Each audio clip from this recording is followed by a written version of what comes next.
বলি একটা কথা বলি, একদম মনের কান দিয়ে শুনবেন। জান্নাতে যাওয়া সবার স্বপ্ন। আছি আমরা সবাই দুনিয়ায়। ঠান্ডা মাথায় ভেবে দেখলে দেখবেন এই দুনিয়া এবং জান্নাতের মাঝখানে কিন্তু দুইটা স্টেশন আছে, একটার নাম কবর, একটার নাম হাসর। কবরটা কিরকম?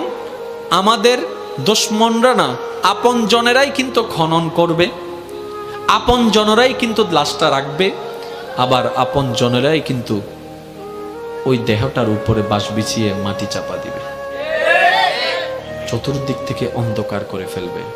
মনে রাখবেন, কবর আলোকিত হয় ঈমানের আলোয়, সুবহানাল্লাহ। আর হাসর আলোকিত হবে আল্লাহর রহমতের সাথে আপনার আমলের আলোয়, সুবহানাল্লাহ। হাসর আলোকিত হবে আমলের গুণে, কবর আলোকিত হবে ঈমানের গুণে। আর ঈমানটা কানে থাকে না, মনে থাকে। তাহলে সেই মনটাকে যদি আপনি পরিষ্কার করে ফেলতে পারেন, হ্যাঁ সত্য, এটা একদিনে হয় না, এটা এক সপ্তাহে হয় না, এটা এক মাসে হয় না, এটা এক বছরে হয় না। এটা হচ্ছে বান্দা চেষ্টা করতেই থাকবে হিংসা থেকে যেন সে নিজেকে বাঁচাই রাখতে পারে।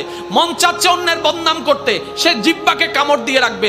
দুনিয়া উল্টায় যাক, আমি বদনাম করব না, আমি বদনাম করব না, আমি বদনাম করব না। মন বলছে তাকে মেরে ফাটাই ফেল রাগের কারণে। আপনি বলবেন দুনিয়া উল্টায় যাক, আমি তার গায়ে হাত তুলব না, আমি মাফ করে দিলাম, আমি মাফ করে দিলাম। কেউ একজন এসে বলল অমুক তোর নামে বদনাম করছে, যা যা বিশ্রী কথা বলছে, আপনি মুস্কি হেসে কথাটাকে রিসিভ করে বলবেন আলহামদুলিল্লাহ, আমি তাকে মাফ করে দিয়েছি। এভাবে যখন বান্দা চেষ্টা করতেই আছে, শয়তান আপনাকে হয়তো অন্তর ঘরে, না হয় বন্ধু বান্ধব দিয়ে কিছু কথা আপনাকে কানের মধ্যে পিন দিবে। যেমন কিছু কেউ আপনাকে এসে বলবে যে তুই কি ঠান্ডা হয়ে গেলি, তুই কি হার মেনে গেলি, তুই কি পরাজিত হয়ে গেলি, তুই মারতে পারিস।